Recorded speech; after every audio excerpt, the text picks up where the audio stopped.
pribadi muliakan. Perkenalkan, nama saya Iyut, nama panjangnya Mang Iyut Hasudungan, orang Sumatera. Tapi saya lama di Bekasi, saya di Gabungan Serikat Buruh Mandiri, saya non-muslim, kawan-kawan.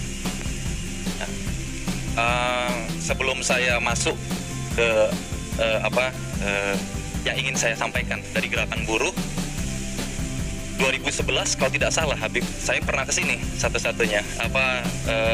Makanya saya mengantarkan teman saya juga yang saya ingat, tapi saya lupa jalan, sudah 9 tahun. Waktu itu kejadian framing propaganda FPI itu Pak Habib, yang Fahira Idris pingsan itu Habib.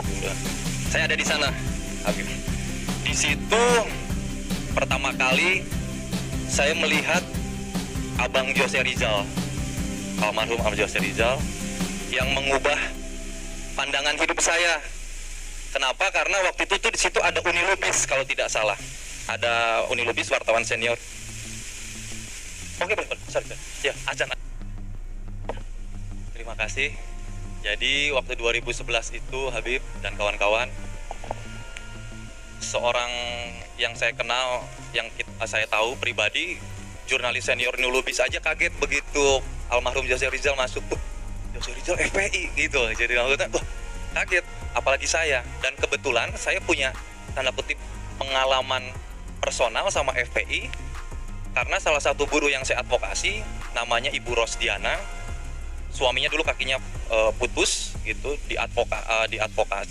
diurusi oleh almarhum Jose Rizal di RSCM saat itu. Jadi nama anaknya dinamai oleh Jose Rizal gitu. Nah, jadi begitu 2011 saya kan waktu itu ya namanya kena framing Habib. Jadi saya langsung datang ke sini tuh udah bawanya misuh-misuh gitu maksudnya. Di situ ada Fahira Idris, saya ingat, sama Uni Lubis lah, saya ingat saya. Tapi saya lihat pemaparannya jauh dari yang selama ini saya tidak sangka gitu maksudnya. Semua pertanyaan-pertanyaan yang insinuatif gitu bisa dijawab oleh Habib dengan sangat clear gitu, kristal clear, jernih gitu. Dan saya jadi, oh iya Pak Menang, betul, musuhnya FPI ini. Saya waktu itu berkesimpulan pulang dari situ, ya memang media gitu. Saya tidak menemukan satu nuansa yang saya selalu baca, saya dapatkan dari media-media mainstream. Jadi itu perkenalan dulu kawan-kawan. Nah, gitu. Jadi sejak itu 2011 saya berubah, ada yang salah dalam selama ini saya pemahaman sebagai seorang saya beriman kepada Yesus Kristus gitu. Jadi saya salah nih selama ini. Terus saya mencari tahu. Ternyata Habib ya di battle gitu sekolahnya gitu kan gitu, dan itu luar biasa. Saya termakan mentah-mentah sejak itu 2011 sampai dengan sekarang. Saya bisa kawan-kawan tahu kalau Twitter saya, kalau yang main Twitter, saya kafir radikalis. Akunnya kafir radikal, pernah disuspend ya sama tangan jahil, terus berganti jadi kafir radikalis. Nah, saya ini jadi salah satu non-muslim gitu ya yang dipakai argumentasinya, pendapatnya oleh banyak kawan-kawan di aktivis Islam. Jadi saya mengcounter narasi-narasi yang tidak betul gitu maksudnya. Gitu. Saya menjawab apa adanya. Bahkan saya dianggap sempat gegar di keluarga saya bahwa saya jadi mualaf. Betul itu. Jadi sampai adik saya pun sampai kaget, khawatir. Bahkan saya bilang saya tidak akan berubah iman saya. Tetapi fakta yang saya sampaikan, saya bilang begitu, adalah yang kalian dengar itu tidak betul. Dan saya boleh dicek, Habib, saya itu kafir radikal. Jadi saya terbuka nih. Tadi saya bilang kawan, diminta berbicara kan. Jadi saya terbuka nih. Mungkin malam ini baru yang punya Twitter, oh ini akun kafir radikalis saya. Konsisten selama 9 tahun menghalau semua narasi-narasi Islamfobia. Bahkan saya bikin kesal tokoh-tokoh politik karena pendapat saya dipakai. Gitu. Saya juga belajar teologi soalnya, Habib. Nah, itu. Jadi kawan-kawan, saya mau nyampaikan perkenalan saya. Jadi saya ini sudah 9 tahun sebenarnya tanpa kawan-kawan tahu, dan saya baru muncul nih terbuka. Saya itu. Jadi kalau yang punya Twitter kafir radikalis ya, nama saya pilih kafir radikal. Jadi karena propaganda kafir dan radikal itu adalah propaganda yang dijalankan negara nih. Jadi saya melawan di sini gitu ya. Mungkin rekaman ini nanti jadi akan viral, nggak apa-apa lah ya. Tapi saya sudah siap. Oke. Nah, Habib, saya itu selalu ini juga diskusi di sini, ada saksi banyak, kawan-kawan saya juga bisa di cross check. Saya berusaha tidak mau berdusta di sini. Saya juga berusaha tidak menambah-nambahin dan mengurang-urangin. Jadi saya berdiskusi sama kawan-kawan, saya bilang kebuntuan saya udah buntu. saya ikut juga aksi reuni 212, Pak Habib. Saya merasa satu-satunya gerakan yang tidak bisa ditutup oleh rezim ini adalah 212 dan kawan-kawan yang pendukungnya Habib gitu. Dan saya begitu mendengar, saya bilang begini, mendengar Habib akan pulang, saya berdoa sekali Habib. Bahkan saya nge-tweet gitu ya, ya Tuhan gitu maksudnya, dengan iman saya gitu, lindungi Habib gitu. Karena kebuntuan oposisi, sebutlah kebuntuan gerakan-gerakan kritis sudah tidak ada lagi. Sebulan lebih kami berdemo, diburuh, tidak juga didengarkan gitu. Jadi semoga Habib, kedatangan Habib beserta pengikutnya yang luar biasa mencetak sejarah. Tidak pernah ada satupun aksi massa, saya itu pengamat aksi massa, tidak pernah dalam kamus NKRI tidak pernah ada aksi massa menyambut seorang tokoh sebegitu luar biasanya Habib gitu maksudnya. Itu luar biasa, disangkal atau tidak disangkal, maupun acara YLC tadi malam ada tekanan tidak menyiarkan, tetap fakta tidak bisa dibantah bahwa kedatangan Habib Rizik Syihab adalah satu peristiwa penyambutan aksi massa paling spektakuler dalam sejarah NKRI.